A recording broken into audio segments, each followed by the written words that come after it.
어떻게 하면 하나님께서 기뻐하시는 삶을 살 수 있을까? 어떻게 하면 나도 행복하고 다른 사람도 행복하게 해드릴 수 있을까?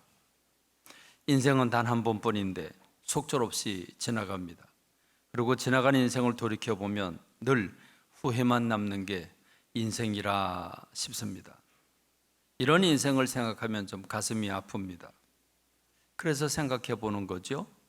우리가 어떻게 하면 정말 하나님 앞에서 아름답게 살까, 잘 살까, 어떻게 하는 것이 부유하고 승리를 맛보고 사는 걸까 하는 생각을 하지 않을 수가 없습니다.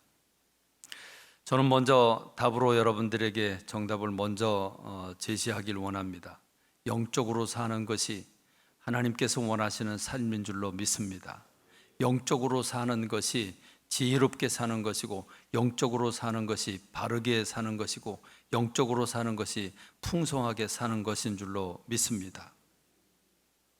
우리는 내 영보다는 내 마음이, 내 몸이, 그리고 내 육체가 더 건강하기를 원하는 좀 편향성이 있습니다. 내 영은 눈에 보이지 않아서 그런지 모르지만 우린 육체를 너무 소중히 여기고, 육체 건강을 위해서는 먹는 것도 조절하고 땀 흘려가면서 절제하고 운동도 하고 몸에 유익하다고 하면 약도 먹고 여러 가지를 하지만 내 영이 건강하고 내 영이 부유하기 위해서 정말 그만큼 힘을 쓸까 하는 생각을 해보면 그렇지 않은 것이 사실입니다. 여러분, 우리는 왜 영적으로 살아야 합니까? 영을 중심으로 살아가야 하는 이유가 무엇입니까? 왜냐하면 내 영이 진짜 내 인생이기 때문에 그렇습니다. 내 육체는 진정한 주인이 아닙니다. 육체는 잠시 입은 옷과 같습니다. 우린 육체를 가지고 천국 가지 않습니다. 우린 영혼이 하나님 나라에 들어갑니다. 물론 지옥 가는 것도 내 영혼으로 가는 거지 내 육체로 가는 것이 아닙니다. 우린 VIP를 모시는 날 여러분들에게 이 영혼에 관한 말씀도 드렸습니다. 그때 말씀이 다시 떠오릅니다. 우리 인생이 세상을 떠나게 되면, 하나님께서 내 이름 석자를 부르시게 되면 우리 영혼이 내 몸을 떠나게 됩니다. 그러면 그 몸이 떠나간 그 몸, 내 영혼이 떠나간 그 몸, 그 육체를 가리켜서 우리는 시신이라고 말하죠. 우리가 장례식을 치르는 것은 이 시신을 흙으로 다시 돌아가게 하는 순서를 밟는 것입니다. 그러나 내 인생의 주인인 나, 진짜 나는 이미 하나님 품에 안겨진 영혼입니다. 그렇습니다. 공중에서 내 육체를 내려다보는 그 영혼, 그 영혼이 내 인생의 주인입니다. 그 인생의 주인인 나의 인생인 그 영혼이 내 인생의 참 나라고 한다면 우리는 영적으로 살아야 된다는 말입니다. 왜 우리가 영적으로 살아야 되느냐 하면 하나님께서 우리를 영적 존재로 지으셨기 때문입니다. 창세기 2장 7절, 여호와 하나님이 땅의 흙으로 사람을 지으시고 그 코에 생기를 그 코에 불어넣으시니 사람이 생영이 되었다라고 말씀하고 있습니다. 하나님께서 인간을 창조하신 방법을 보면 두 가지 재료를 가지고 만드셨음을 알 수 있습니다. 땅으로부터 흙을 취하시고 그 흙을 사람의 육체, 몸을 만들어 주셨습니다. 그리고 하나님이 그 코에 생기를 불어넣어 주심으로 살아있는 인간, 살아있는 영혼이 되었습니다. 그러므로 땅에 있는 그 흙과 그리고 하나님의 생기가 인간의 본질이라고 말할 수 있습니다. 인간의 본질은 이렇게 두 가지 재료로 만들어졌습니다. 흙은 우리 육체가 되었고, 그리고 내 속에 거하는 영, 그 영은 하나님의 생기를 받아서 이 육체 안에 보관하고 있습니다. 육체 안에 머물러 있습니다. 그렇습니다. 그런 점에서 몸은 곧 그릇이고 영혼은 그 그릇에 담긴 내용물이라고 할 수 있습니다. 만일 육체가 집, 하우스라고 한다면 그러면 영혼은 그 집의 주인이라고 말할 수 있을 것입니다. 그렇습니다. 그렇기 때문에 우리는 육체의 강건함이 있어야 또 내 영도 제대로 활발하게 활동할 수 있기 때문에 육체의 건강, 몸의 건강도 필요하지만, 그러나 몸이 건강하지만 그 영혼이 타락해 있다면 그 몸은 쓸모가 없어지고 말 것입니다. 그러므로 우리는 육체 안에 존재하는, 내 몸 안에 존재하는 영혼이 진짜 나이고, 내가 그 영이 하나님 앞에서 바로 서야 되고, 영이 건강해야 되며, 그 영이 행복해야 되는 줄로 믿습니다. 마치 육체는 잠시 입다가 벗는 옷과 같습니다. 영혼은 그 옷의 주인이라고 말할 수 있습니다. 오늘 우리가 이렇게 영과 육으로 지어져서 육체 안에, 내 몸 안에 내 영이 거하고 있다고 한다면, 이 영이 하나님 나라로 가고 내 육체는 벌어진다고 하면, 어떻게 보면 육은 껍데기라고 볼 수도 있습니다. 물론 이 껍데기는 너무나 소중한 껍데기입니다. 그렇지만 이 육체는 잠시 동안 쓰임을 받다가 버림받게 되는 게 육체입니다.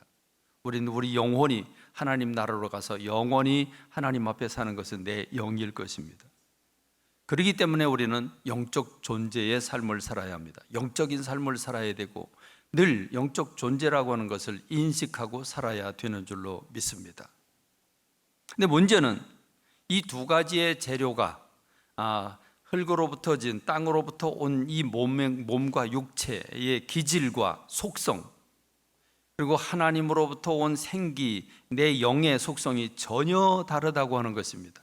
정반대의 기질을 가지고 있다고 하는 것입니다. 여기에 인생의 어려움이 있습니다. 여기 인간이 갈등을 할 수밖에 없고 참 어려운 삶을 살 수밖에 없습니다. 육체는 반드시 먹어야 하고 쉬어야 합니다. 그러나 영혼은 먹을 필요도 없고 쉴 필요도 없습니다. 전혀 다른 속성들을 가지고 있습니다. 이 두 가지 재료가 추구하는 방향도 다릅니다. 흙으로 지어진 내 몸은 흙으로 가까워질수록 편안합니다. 그러나 내 영은 하늘로 올라갈수록 평안해집니다. 묘한 관계를 가지고 있습니다. 그런데 육체는 먹고 마시고 놀고 자자고 합니다. 우리 안에서 일어난 육체의 본능은 쉬기를 원하고 놀기를 원하고 먹고 즐기기를 원하고 있습니다. 그렇기 때문에 육체가 하자는 대로 이끌면 그 사람은 망하게 되어 있습니다. 공부도 못하게 되어 있고 사업도 실패하게 되어 있고, 그는 망나니 같은 삶을 살 수밖에 없을 것입니다. 그러므로 영으로 육체를 다스려야 됩니다. 이 영으로 육체를 이끌어가야 된다는 말입니다. 그래서 육체가 영혼을 떠받들어 드릴 때 비로소 건강한 사람이 되고 가치 있는 사람이 되게 될 것입니다. 그렇습니다. 그러므로 영혼이 건강하면 육체는 그 영혼이 건강에 따라 육체가 순종하게 될 때 육체도 건강한 삶을 살 수 있고 조화로운 삶을 살 수 있습니다. 영혼이 망가지면 육체는 더더욱 더 망가지게 됩니다. 이 육체와 영혼의 관계는 이렇게 숙적 관계를 가지고 있고 대적 관계를 가지고 있어서 우리가 이 조화를 이루고 산다고 하는 것 매우 힘든 일이고, 영으로 육체를 다스린다고 하는 것이, 육체의 본능이 워낙 그 본성이 강하기 때문에 육체의 본성을 다스린다고 하는 게 결코 쉬운 일이 아닙니다. 그래서 사도 바울은 오늘 우리가 읽은 본문에서 이 두 관계를 아주 명확하게 우리에게 보여주고 있습니다. 로마서 8장 13절 말씀, 너희가 육신대로 살면, 육신이 이끄는 대로 살면 반드시 죽을 것이지만 영으로서 몸의 행실을 죽이면 산다라고 말해주고 있습니다. 여기서 산다, 죽는다고 하는 얘기는 전쟁터에서 쓰는 용어를 사용하고 있습니다. 그러니까 그냥 단순히 이끌림 받을 정도가 아니라 죽이냐, 내가 죽느냐, 죽임을 당하느냐, 내가 죽느냐 사느냐 하는 문제는 영혼과 육체의 관계에서 얼마나 중요한지를 말해주고 있습니다. 육체가 이끄는 대로 살면 반드시 죽는다, 망한다 라고 말씀하고 있습니다. 우린 이 육체가 우리에게 이끌어주고 있는 기본적인 그 갈망을 우리는 본능이라고 말합니다. 이 본능대로 살면 그러면 망한다는 말씀입니다. 로마서 8장 5절로 8절의 말씀을 보면, 육신을 따르는 자는 육신의 일을, 영을 따르는 자는 영의 일을 생각하나니 육신의 생각은 사망이요 영의 생각은 생명과 평안이니라. 육신의 생각은 하나님과 원수가 되나니 이는 하나님의 법에 굴복하지 아니할 뿐 아니라 할 수도 없음이라. 육신에 있는 자들은 하나님을 기쁘시게 할 수 없느니라 했습니다. 여러분, 사도 바울이 정의한 이 말씀을 우리가 읽을 때 우리가 얼마나 공감이 됩니까? 정말 그렇습니다. 여러분, 육체가 사람을 지배하게 될 때, 육체 본능이 그 사람의 삶을 이끌어가고 지배하게 될 때 그 사람의 삶이 어떻게 되는가 하는 것을 보여주고 있는데, 이걸 미리 보여준 사건이 있습니다. 노아의 사건이죠. 노아의 홍수 사건입니다. 아담과 하와가 범죄하고 이 땅에 쫓겨난 뒤 2000년쯤 시간이 지난 다음에 1500년 정도 시간이 지나간 다음에 노아라고 하는 사람이 살아갈 때 이 세상이 어떤 모습을 가지고 있는지를 보여주는 것이 창세기 6장 1절로 2절입니다. 사람이 땅 위에 번성하기 시작할 때에 그들에게서 딸들이 나니 하나님의 아들들이 사람의 딸들의 아름다움을 보고 자기들이 좋아하는 모든 여자를 아내로 삼았다. 그래서 하나님께서 말씀하시기를 나의 영이 영원히 사람과 함께 하지 아니하리니 이는 그들이 육신이 됨이라 말씀하고 있습니다. 조금 어려운 말씀입니다. 사람이 땅 위에 번성하기 시작할 때 그들에게서 딸들이 났다. 하나님의 아들들이 사람의 딸들의 아름다움을 봤다. 그래서 아내로 삼고 결혼했다. 여기서 말하는 사람에게서 딸들이 났다는 말은 가인의 후손을 가리킵니다. 흙 중심으로, 육체 중심으로 삶을 살아간 가인의 후손, 하나님을 버리고 육체 중심으로, 쾌락 중심으로 살아간 가인의 후손들의 삶을 얘기해주고, 그러나 하나님의 아들들, 곧 하나님의 자녀들, 하나님을 믿는 믿음의 후손들인 아벨 대신 주신 셋, 그 셋의 후손들의 삶인데, 이 하나님을 믿는 사람들이 하나님을 믿지 않는 사람들의 육체적인 아름다움을 보고 쾌락을 목적으로 결혼을 하게 될 때 이 세상은 육체가 되었다라고 말합니다. 영혼을, 하나님께서 인간을 영적 존재로 지으셨으나 하나님과의 관계를 끊어버리고 육체의 쾌락을 얻는, 육체 본능에 따라 사는 인생들이 되었다고 말해줍니다. 그래서 하나님께서 그들의 생각하고 행동하는 모든 것이 죄악뿐임을 보시고 그들을 지상에서 쓸어버리기로 결심하시고 40주야로 홍수를 보내셨다고 말씀하고 있는 겁니다. 근데 놀랍게도, 참 두렵고 떨리게도 주님께서 이 땅에 재림하실 때, 세상 모든 사람들을 심판하실 때, 그때 세상의 징조는, 세상은 어떤 모습을 띠고 있을까? 이 노아의 때와 같이 시집가고 장가가고 먹고 마실 때, 그럴 때 주님이 재림할 것이라고 말씀하시는 걸 보면, 주님이 재림일 때가 가까워지면 질수록, 종말이 가까워지면 질수록 사람들이 영적 중심으로 사는 것이 아니라 육체 중심으로 살고 쾌락 중심으로 살게 될 것을 말씀하고 있습니다. 오늘 우리가 사는 시대가 어쩌면 맛과 멋을 찾아가는 시대요, 육신의 쾌락을 찾아가고 안락을 찾아가는 시대가 아닌가 하는 생각을 해보면 두렵고 떨리기까지 합니다. 그러므로 오늘 저와 여러분들이 육체가 이끄는 대로 우리를 지배하도록 내버려 두면 우리 인생들이 망하게 된다는 사실을 깨달아야 됩니다. 사랑하는 광야의 성도 여러분, 그리고 온라인과 또 TV를 통해서 말씀을 시청하는 여러분, 우리 육신이 요구하는 대로 살 것이 아니라 영으로 육을 지배하고 육체가 영혼에 이끌려 살아가는 오늘 저와 여러분의 삶이 되기를 주님의 이름으로 축원합니다. 자, 그렇다면 우리가 이제 영적 중심으로 살아야 되는데, 육체 중심, 육의 본능대로 살 것이 아니라 영이 추구하는 방향대로 살아보면 좋겠는데, 그럼 어떻게 하는 것이 좋을까? 여기에 우리는 큰 딜레마에 빠지게 됩니다. 왜 우리는 하나님 원하시는 삶을 살지 아니하고 육체 중심으로 살게 될까? 그것은 우리의 영이 타락했기 때문입니다. 부패했기 때문입니다. 하나님께서 원래 아담과 하와를 창조하실 때 아담과 하와에게 주어진 그 영혼은 아주 맑았습니다. 깨끗했습니다. 하나님과 대화를 주고받고 하나님과 교제하며 사랑을 나누는 그런 영적 존재였습니다. 그러나 그들이 선악과를 따먹고 하나님을 배반하게 될 때 그들은 죄를 짓게 되었고, 그 죄를 짓는 순간 그들에겐 수치심이 찾아오고 두려움과 부끄러움이 찾아왔습니다. 무슨 말입니까? 그들의 영혼이 그들의 영혼이 부패하게 되었다는 말입니다. 그래서 아담과 하와가 선악과를 따먹을 때 그들은 죄를 짓고 그 죄가 그들을 지배하게 됨으로써 인간의 영이 부패하고 타락하고 병들게 됐습니다.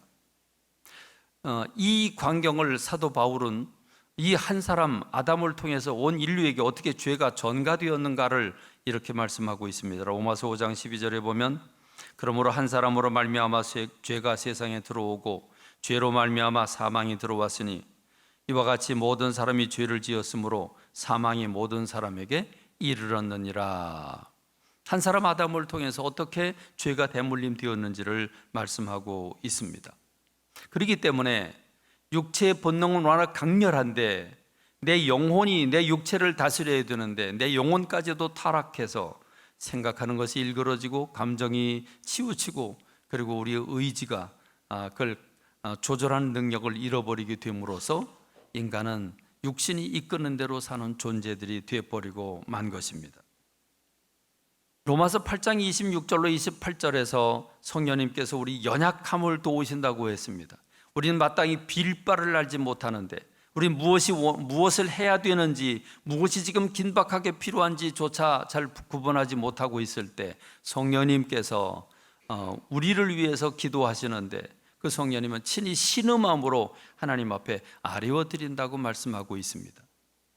때로 저희들이 자빠지고 넘어져야 되는데 우리가 그럼에도 불구하고 꿈틀거리고 다시 일어나게 되는 것은 성령님께서 친히 신음함으로 피를 토함으로 우리를 위해서 중보하고 기도하고 계시기 때문에 우리가 건재한 줄로 믿습니다.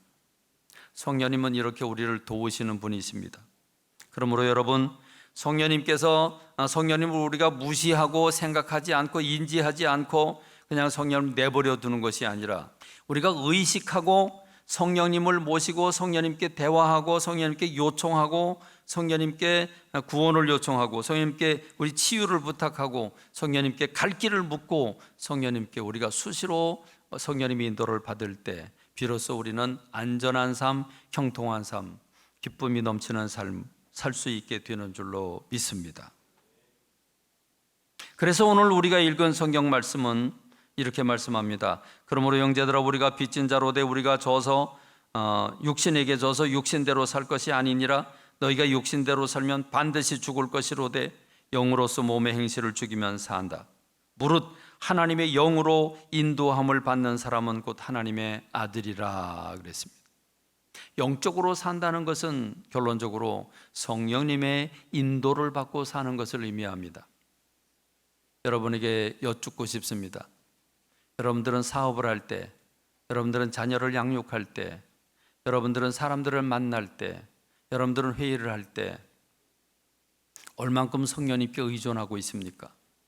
얼마만큼 성령님께 묻고 성령님의 생각을, 하나님의 생각을 회의석상에서 드러내고 있습니까? 가정에서 자녀를 가르칠 때 하나님이 원하시는 방법이 분명히 있을 터인데 여러분은 여러분의 감정대로 자녀들을 가르칩니까? 여러분이 배운 대로 세상에서 배운 지식과 상식대로 가르치고 있습니까?